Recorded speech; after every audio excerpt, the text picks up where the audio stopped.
오랜만에 테슬라로 돌아왔습니다. 테슬라 주가 500불에 근접하는 수준까지 갔다가 신나게 빠졌죠. 390대까지 하락한 뒤에 조금씩 반등하고 있는 그런 흐름입니다. 아무래도 밸류에이션에 대한 우려들이 여러 곳에서 나오고 있어요. 그와 관련된 거 오늘 한번 다뤄보려고 합니다. 일단 주가 흐름입니다. 좀 전에 말씀드렸지만 잘 가다가 꺾였다. 그리고 아직 반등하고 있지만 아직은 고점 회복은 못한 상황입니다. 밸류에이션을 보면 제가 요거 자료를 여기 붙여 넣은 지가 벌써 2주가 됐기 때문에 조금 다를 수 있지만 대동소이합니다. 이게 12개월 선행 P 밴드입니다. 빨간색은 주가이고 이 검은색 선은 이 P가 147배인 선이에요. 그러니까 주가가 고점을 갔을 때 이때죠. 500불 정도 갔을 때 밸류에이션이 147배까지 갔었다는 거예요. 그리고 이렇게 떡상하기 전에는 작년이죠. 2024년 초만 해도 이 보라색 선 66배였고 전반적으로 봤을 때 대략 50배 수준 정도에서 머무르는 상황이었다. 평균적으로. 이런 배경을 갖고 얘기를 해보겠습니다. 그러면 이런 밸류에이션, 좀 전에 12개월 선행 밸류에이션이라고 했잖아요. 이런 밸류에이션을 산출을 할 때 시장 컨센서스 기반으로 산출을 하잖아요. 12개월 예상 EPS에 대한 시장 컨센서스를 기반으로 저 멀티플이 계산이 되는 거란 말이죠. 그런데 이때 이 시장 컨센서스가 충분히 신뢰할 만한지에 대한 고민이 필요합니다. 이 테슬라 같은 경우는 특히 지금 상황에서는 이 시장 컨센서스의 의미는 약하다고 생각을 해요. 왜냐하면 어떠한 가정을 부여하느냐에 따라서 실적 전망치가 판이하게 다를 수 있기 때문입니다. 먼저 저 같은 경우는 저는 테슬라의 그런 아이폰 모멘트가 임박했다고 봐요. 그러니까 차량의 정의가 완전히 달라지는 거죠. 전화기가 기존의 전화기에서 스마트폰으로 아예 다른 상품으로 바뀌었듯이 자동차도 그러한 순간을 앞두고 있다고 생각하고 있고, 이에 따라서 차량 판매량이 급증할 것으로 생각하고 있습니다. 그리고 당연하게도 이런 급격히 커져가는 자동차 시장에서 테슬라의 마켓 점유율도 유지되거나 상승할 것으로 전망을 하고 있고요. 결과적으로 저는 테슬라의 Q가 크게 증가할 것으로 생각한다는 거죠. 반면에 시장 컨센서스는 아직 그 정도는 반영하고 있지 않습니다. 곧 보여드리겠지만. 그래서 이 밸류에이션도 막연히 시장에서 평가하는 밸류에이션만 받아들일 게 아니고 내가 생각하는 테슬라의 차량 판매량 흐름 이런 것들을 종합적으로 고려한 다음에 밸류에이션을 하는 과정이 현재로서는 테슬라 투자에 있어서 필수적인 과정으로 생각하고 있습니다. 그러면 같이 한번 해보겠습니다. 자, 요 엑셀 파일을 봐주시면 될 것 같습니다. 뭐 잔뜩 써 있는데 중요한 것은 이 차량 판매량입니다. 지금 테슬라에 대한 안 좋은 의견을 제출하고 있는 IB들도 참 많아요. 그 리포트들을 보면 대략적인 논지는 이와 같습니다. 최근에 테슬라 주가가 오른 것은 트럼프 정부 이후에 자율주행에 대한 기대감이 급격히 반영이 된 것이다. 설령 그 자율주행 서비스가 일부 보급된다고 하더라도 그 이익 공헌도가 테슬라 전체 기업에 큰 의미를 주진 않고 전기차 시장의 경쟁이 격화되고 있기 때문에 이러한 상황에서 테슬라가 현재의 판매량을 방어하기는 어려울 것이다. 또 좋은 먹잇감이 2024년 전기차 판매 대수가 전년 대비 감소했단 말이죠. 여기서 보실 수 있듯이 2023년에 181만 대였는데 24년에는 179점 몇만 대였어요. 이런 먹잇감이 있으니까 자 봐라, 지금 전기차 시장에서 고전하고 있고 이게 회복되지 못할 것이다, 이런 게 논지예요. 그러니까 이거에 대한 본인만의 생각을 정립할 필요가 있습니다. 일단 시장에서 보고 있는 거를 볼게요. 대표적으로 제가 두 개 회사 가져왔습니다. 그러니까 모건 스탠리랑 골드만을 들고 왔고 2025년 예상 판매량이 모건 스탠리는 200만 대, 골드만은 203만 대예요. 그러니까 약 10% 정도 상승할 것으로 본다는 거죠. 그리고 26년은 2025년에서 또 한 15% 정도, 그리고 2027년은 여기서 한 몇 프로죠? 한 20% 정도죠. 저는 일단 이 가정이 조금 보수적이라고 생각해요. 왜냐면 뭐 2025년까지는 잘 모르겠지만 2026년부터 저는 판매량이 크게 증가할 것으로 보고 있거든요.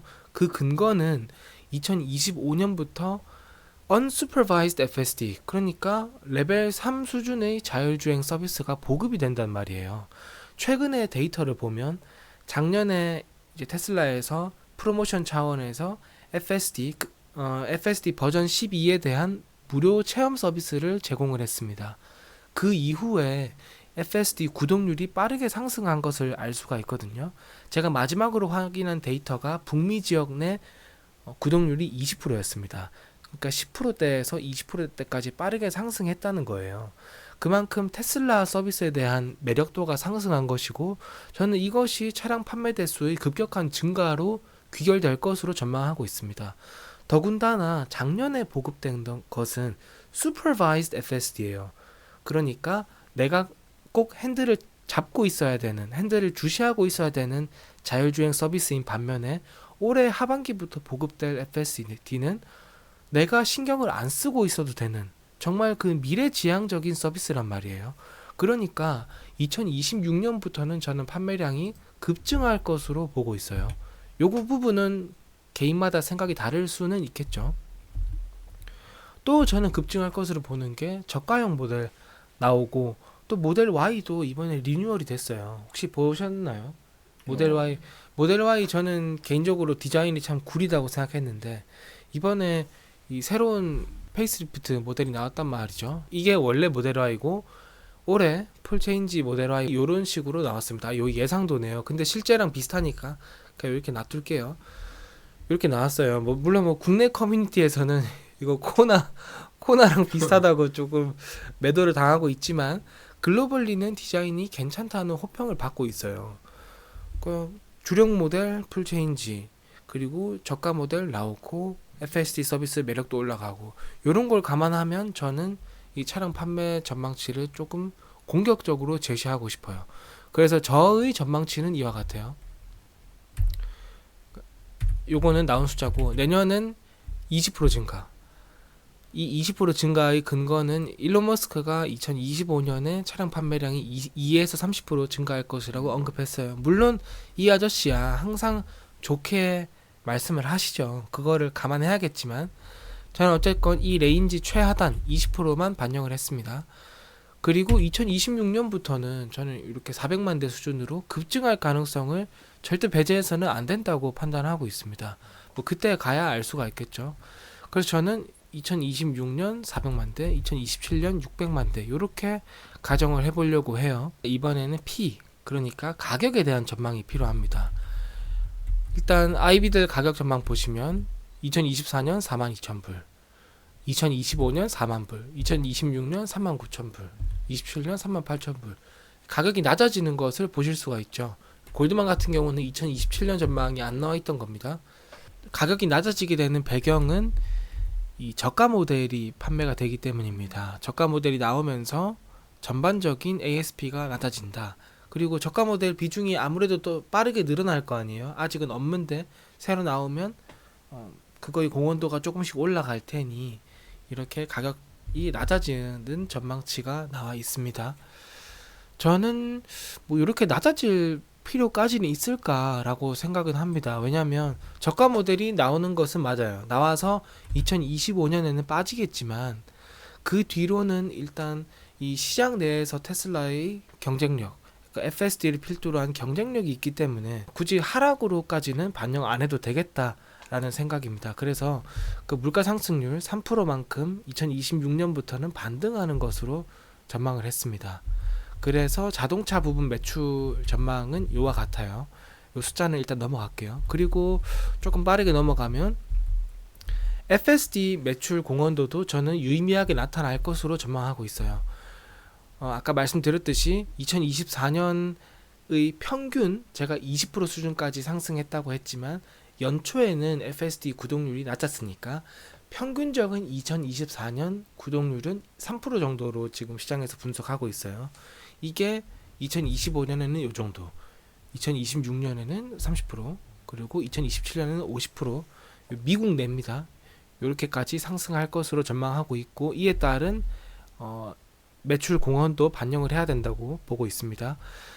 그래서 나머지 이제 그 GPM, 그러니까 매출 총 이익률이나 영업 이익률은 시장에서 사용하는 것을 그대로 가져왔어요. 요거까지는 제가 분석할 그런 여유가 없었기 때문에.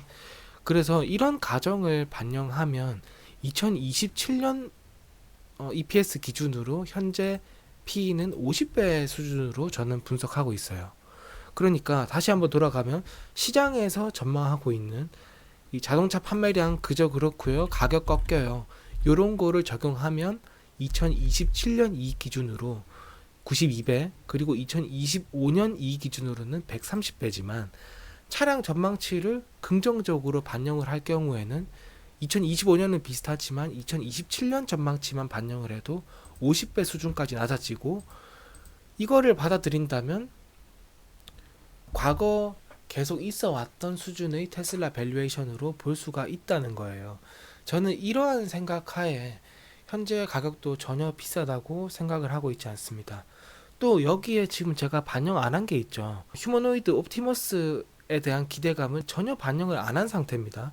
최근에 CES에서 업데이트가 된 것을 보면 일론 머스크의 얘기입니다. 물론 일론 머스크 아까 말씀드렸듯이 항상 낙관적으로 얘기하는 것을 감안해야겠지만 2027년까지 50만 대 수준으로, 2026년입니다. 그러니까 향후 2년 안에 50만 대 보급하겠다고 얘기를 했어요. 그러니까 이것까지 예상 실적에 반영을 할 경우에는 현재 밸류에이션은 오히려 낮다라고도 볼 수 있는 상황입니다. 다만 휴머노이드 관련해서는 아직 데이터가 좀 부족하기 때문에 제가 반영은 안 한 거예요. 결론적으로 정리해서 말씀드리면 현재 밸류에이션은 전기차 판매량 증가세가 회복될 것을 감안하고 FSD가 안착할 것을 감안하면 전혀 비싸지 않고 휴머노이드 기대감까지 반영할 경우에는 오히려 저렴하다고도 볼 수 있다고 판단하고, 이에 따라서 스트롱바이 의견을 유지할 계획입니다. 이게 확실히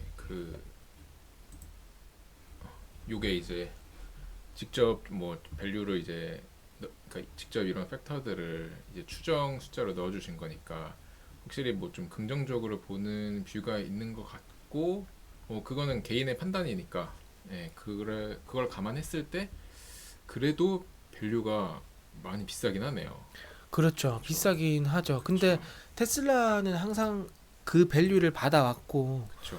그 밸류를 받아온 것은 이제 여러 프리미엄 요인이 있겠지만 일단 시장 선도자인 점, 가장 앞선 기술력을 갖고 있다는 점, 그리고 뭐 최근 같은 경우에는 정치적인 수혜를 입을 수 있다는 가능성도 반영이 된 것이죠. 그렇죠. 그러니까 저도 좋게 보는 거는 동일한데, 앞으로 뭔가 왜 전기차 쪽보다 지금 계속 뭐 휴머노이드 이쪽으로 조금 포커싱이 되고 있는지 이렇게 생각을 해보면은, 지금 이런 뭔가 긍정적인 추정을 곁들였을 때 27년 PER이 52배잖아요. 네, 그리고 이제 논리가, 근데 과거에 테슬라는 원래 뭐 한 58배 뭐 50 이 정도 받아왔다. 그러니까 이제 이상하지 않다라는 이제 숫자인데, 사실 전기차 쪽만 보면은 뭐 과거 이제 P를 구할 때는 이 20년대 초까지는 어쨌든 테슬라밖에 없었던, 테슬라가 완전히 주도하고 있던 시장이었는데, 지금은 어쨌든 경쟁이 격화됐으니까 전기차 쪽만 봤을 때 테슬라가 과거의 히스토리컬한 그런 50 몇 배의 PER을 받는 게 정당화가 될 거냐, 지금도 그 뭐 전기차 섹터만 전기차 쪽만 사업 부분만 보면은 조금 저는 뭐 의문은 조금 들긴 하는 것 같아요. 근데 사실 아까 말씀해 주셨듯이 여기에는 지금 오늘 말씀해 주신 그 밸류에는 로봇 휴머노이드에 대한 부분은 전혀 포함이 안 된 거잖아요. 네, 네. 네, 그래서 테슬라는 뭐 저도 좋게 보고, 뭐 전기차뿐만 봤을 때는 조금 뭐 밸류가 개인적으로는 좀 높아 보일 수도 있다고 생각을 하지만, 이 휴머노이드에 대한 부분이 이제 앞으로 업데이트가 되면서 소식들이 새로 업데이트가 되면서 어떤 식으로 좀 밸류업이 좀 될 수 있을지 좀 당연히 뭐 지켜봐야 될 종목이라고 생각을 합니다. 네, 좀 전에 아주 정확하게 말씀 주셨는데 전기차 사업만 봤을 때는 과거보다 밸류가 낮아지는 것이 맞죠. 일단 전체 산업 성장성도 조금 둔화가 됐고 중국 전기차 업체들과의 경쟁이 격화됐고 거기서 다소 조금 기대 이하의 모습을 보이고 있기 때문에 전기차 사업만 놓고 봤을 때는 밸류에이션 낮아지는 것이 맞지만 그 외에 자율주행 기술 그리고 정권의 수혜 이런 거를 반영했을 때는 과거와 비슷하게 50배 정도 수준으로 봐도 크게 문제는 없겠다 이 정도 의견이었고 향후 휴머노이드까지 감안하면 아직은 매수를 지속해도 되는 구간이라고 생각한다는 의견이었습니다.